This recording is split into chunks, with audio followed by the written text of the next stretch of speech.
Capítulo 6. O caso da mulher adúltera. Cura pela palavra de Deus para a culpa. Evangelho de João, capítulo 8, versos de 1 a 11. Jesus, entretanto, foi para o Monte das Oliveiras. De madrugada, voltou novamente para o templo, e todo o povo ia ter com ele, e assentado os ensinava. Os escribas e fariseus trouxeram à sua presença uma mulher surpreendida em adultério, e fazendo-a ficar de pé no meio de todos, disseram a Jesus: Mestre, esta mulher foi apanhada em flagrante adultério, e na lei nos mandou Moisés que tais mulheres sejam apedrejadas. Tu, pois, que dizes? Isto diziam eles tentando, para terem de que o acusar. Mas Jesus, inclinando-se, escrevia na terra com o dedo. Como insistissem na pergunta, Jesus se levantou e lhes disse: Aquele que dentre vós estiver sem pecado, seja o primeiro que lhe atire a pedra. E tornando a inclinar-se, continuou a escrever no chão. Mas ouvindo eles esta resposta e acusados pela própria consciência, foram se retirando um por um, a começar pelos mais velhos até aos últimos, ficando só Jesus e a mulher no meio onde estava. Erguendo-se Jesus e não vendo a ninguém mais além da mulher, perguntou-lhe: Mulher, onde estão aqueles teus acusadores? Ninguém te condenou? Respondeu ela: Ninguém, Senhor. Então lhe disse Jesus: Nem eu tampouco te condeno. Vá e não peques mais.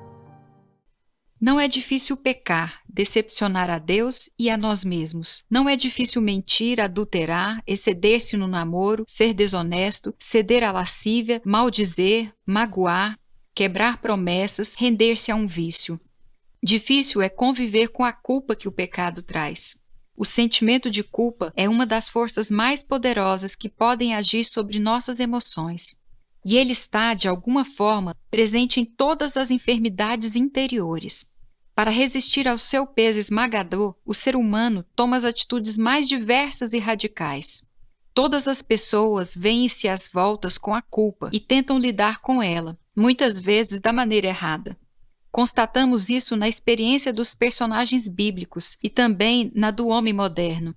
Diante da culpa, alguns esquivam-se como Adão, endurecem-se como Caim, fogem como Moisés, enlouquecem como Saul, consomem-se como Davi, choram como Pedro, suicidam-se como Judas. A experiência da mulher adúltera, no entanto, ensina-nos a forma adequada e saudável de lidarmos com esse sentimento.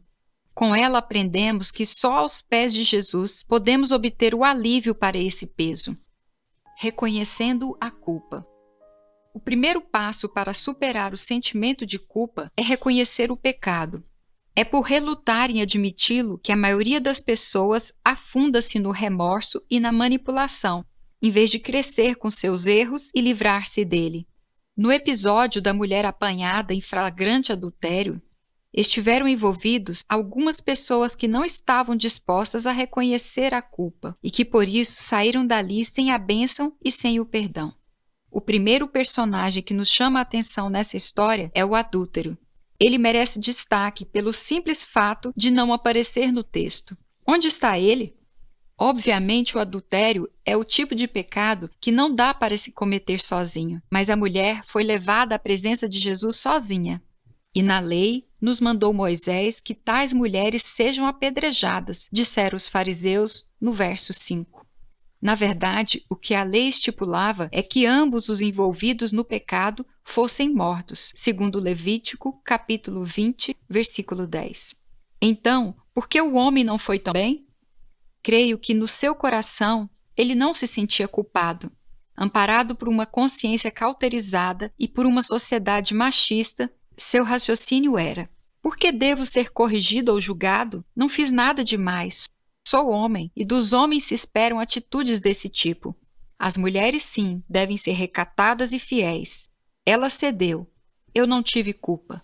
Ele fazia uso de um mecanismo psicológico conhecido como negação. Negava qualquer culpa para si mesmo, privando-se assim de qualquer perdão. O segundo grupo de personagens interessantes nessa história é o dos fariseus. Cada um deles tinha lá os seus pecados e culpas, e o fim do episódio deixa isso muito claro. Mas não foram a Jesus levando os próprios erros, e sim o da mulher. Vejam a culpa dela, gritavam eles, para quem quisesse ouvir. Esperavam com isso que, enquanto a multidão estivesse olhando para o pecado daquela infeliz, não olharia para os deles. A psicologia dá a esse mecanismo o nome de projeção.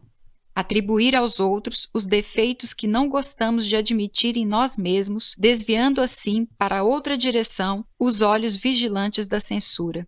Todos conhecemos pessoas que estão sempre prontas a apontar pecados em outrem, talvez porque no próprio coração abriguem pecados inconfessáveis.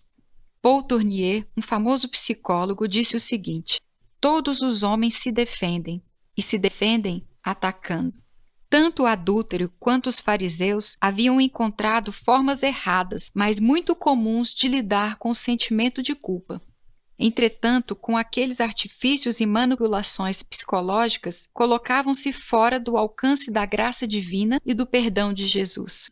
O Salvador não podia perdoar-lhes pecados que eles próprios não admitiam ter. O problema da culpa continuava sem solução. O profeta Jeremias, no livro bíblico que leva o seu nome, faz uma comparação significativa entre dois objetos de barro modelados por um oleiro: o vaso, Jeremias 18, versos 1 a 6, e a botija, Jeremias 19, versos 1 a 11. Feitos pelo mesmo homem e do mesmo material, ambos foram quebrados, mas enquanto o vaso pôde ser reaproveitado e transformado num utensílio novo, a botija não teve conserto. Ficou em cacos, imprestável, pronta para o lixo. Isso aconteceu porque o barro do vaso ainda estava úmido, ao passo que o da botija, já passado pelo forno, havia endurecido. O mesmo acontece com o nosso coração. Quando inventamos desculpas para o nosso comportamento, ele fica endurecido. Também, se atribuímos sempre aos outros o motivo do nosso sofrimento, negando, projetando, racionalizando e escondendo, nós o transformamos em uma botija seca e despedaçada. A menos que você amoleça o coração e assuma suas falhas, culpas e pecados, não poderá ser transformado pelo Senhor em um vaso novo. Sua vida não terá conserto. Claro, isso não é fácil. É sempre mais cômodo apontar o erro alheio, responsabilizar os pais, o mundo, os outros e mesmo Deus pelo que dá errado na vida. Contudo, é absolutamente indispensável que reconheçamos as culpas. É o primeiro e decisivo passo para partirmos da derrota em direção à vitória. Confessando o pecado. Ao contrário dos demais, a mulher adúltera não tentou negar, justificar ou transferir suas responsabilidades, embora pudesse tentar fazê-lo, como os outros personagens da história.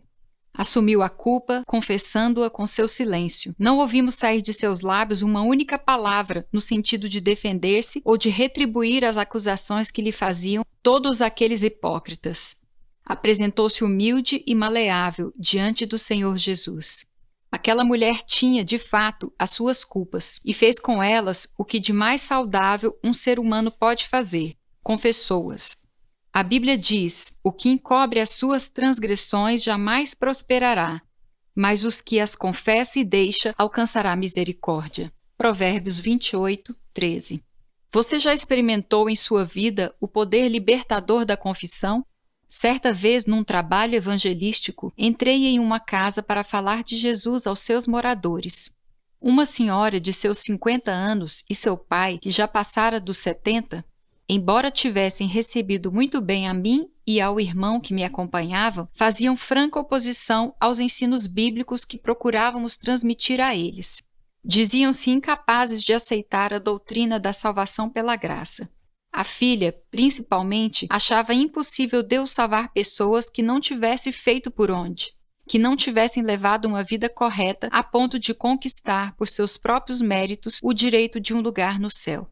Desde o início, a intensa oposição daquela senhora pareceu nos apontar para a existência de motivos pessoais e emocionais. Continuamos, mesmo assim, a mostrar-lhe nas Escrituras o caráter falho e pecaminoso dos homens e o plano amoroso de Deus para a sua redenção, enviando Jesus para pagar pelos seus pecados. À medida que ela começou a compreender essas verdades, sua atitude foi se modificando. Passou a interessar-se e a alegrar-se com o que lhe dizíamos. Seus olhos encheram-se de lágrimas. A emoção era de alguém que, após muitos anos, julgando-se condenada, começava a reencontrar alguma esperança para sua vida e seu futuro. Por fim, encorajou-se a fazer-nos uma confissão, disse ela. Há mais de 30 anos fiz alguns abortos. Tirei 3 filhos de dentro do meu ventre. Eu tinha certeza de que Deus não podia me perdoar por crimes tão terríveis e de que esse pecado não tinha perdão. Vivi todos esses anos com um terrível senso de culpa, resignada a passar a eternidade no inferno. É maravilhoso saber que Jesus pode me perdoar, que há esperança para mim. Como se sente agora? Perguntei-lhe. Sinto que um grande peso foi tirado de cima de mim. Os dois decidiram-se recebendo Cristo como seu único e suficiente Salvador e comprometeram-se a unir-se a uma igreja cristã. Ao acompanhar-nos até a porta, seus semblantes estavam maravilhosamente transformados, sorriam e choravam de alegria. Fora um encontro muito emocionante. As últimas palavras daquela senhora ao despedir-se de nós foram: "Muito obrigada por terem vindo contar essa história para nós." Essa história, a da redenção do pecador, levada a efeito por Cristo na cruz, é uma história na qual todos podemos tomar parte. Cristo veio ao mundo para pagar pelos nossos pecados, para passar uma borracha no nosso passado e oferecer-nos uma vida radicalmente diferente. Se confessarmos os nossos pecados, Ele é fiel e justo para nos perdoar os pecados e nos purificar de toda injustiça. 1 João 1, verso 9. Por isso, a prática da confissão constitui-se na única maneira correta e libertadora de lidarmos com as nossas culpas. Assuma as suas responsabilidades, deixe de negar, projetar, esconder. Confesse seus erros humildemente ao Senhor e faça-o de modo específico.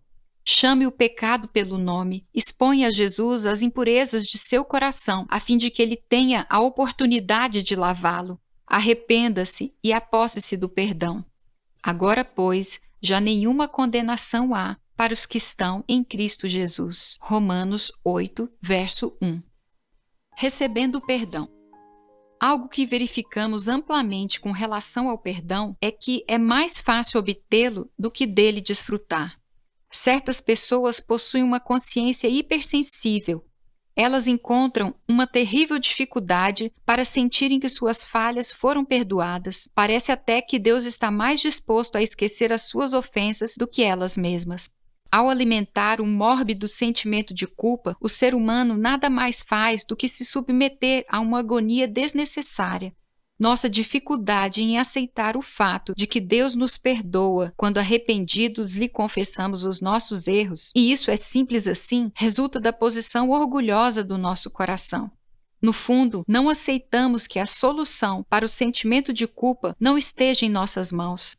Continuamos achando que é preciso fazer alguma coisa, pagar alguma penitência, sofrer um castigo, ser vítima de alguma desgraça, penar o resto da vida. Achamos que podemos e devemos pagar pela nossa restauração. Não queremos ficar devendo nada para Deus. Mas o fato é que não podemos pagar nada.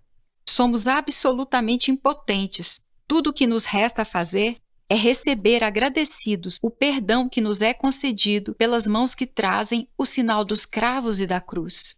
Nem eu tampouco te condeno. Vá e não peques mais, disse Jesus àquela mulher, apanhada em adultério.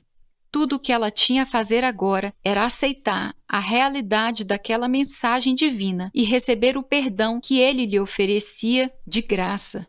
As palavras de Jesus produziram cura instantânea naquela alma marcada pela culpa, vergonha e temor. Nada de penitência, nem de anos de sofrimento. A cura foi imediata, definitiva e imerecida. É dessa maneira que o Salvador se propõe a curar-nos de nossas culpas, de nossas lembranças mais duras e vergonhosas.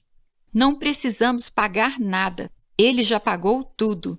Se nos arrependermos de nossas faltas e as confessarmos a Ele, pedindo o seu perdão, Ele nos perdoará e apagará as nossas transgressões. A única coisa que precisamos fazer é crer nisso. Conta-se que certo homem pecou e pediu perdão a Deus, e o Senhor lhe perdoou. O homem, sentindo-se leve e feliz, continuou o seu caminho. Mais adiante, porém, cometeu um novo deslize. Triste e envergonhado por haver errado novamente, tornou a Deus. Peço-te que me perdoes esse segundo pecado, disse ele. O Senhor, admirado, perguntou-lhe: Segundo? E qual foi o primeiro? Esse é o caráter do Deus que enviou o próprio Filho ao mundo para resgatar os pecadores, eu e você. Quem, ó Deus, é semelhante a ti, que perdoas a iniquidade e te esqueces da transgressão do restante da tua herança?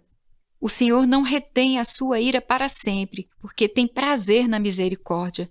Tornará a ter compaixão de nós, pisará aos pés as nossas iniquidades e lançará todos os nossos pecados nas profundezas do mar. Miqueias, capítulo 7, versos 18 e 19. Meu amigo, há alguma culpa a afligi-lo? Recente ou antiga? Não se endureça. Você não deve racionalizar, esconder, transferir nem manipular. Tampouco fique afundando-se no remorso e na autocondenação. Confesse-a e deixa aos pés da cruz. Certamente sua vida será bem diferente daí em diante.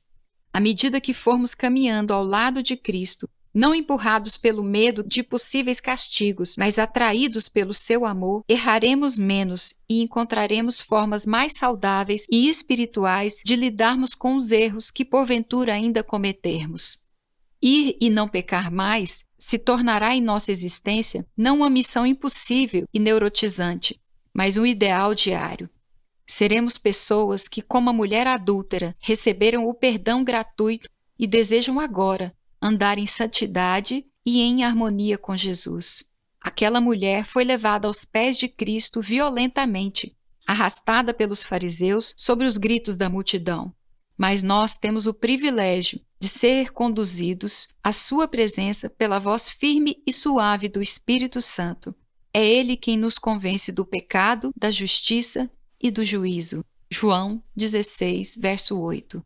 A voz do Espírito nos fala ao coração, toca nossa consciência, coloca diante de nós os pecados cometidos e aponta na direção daquele que morreu para apagá-los.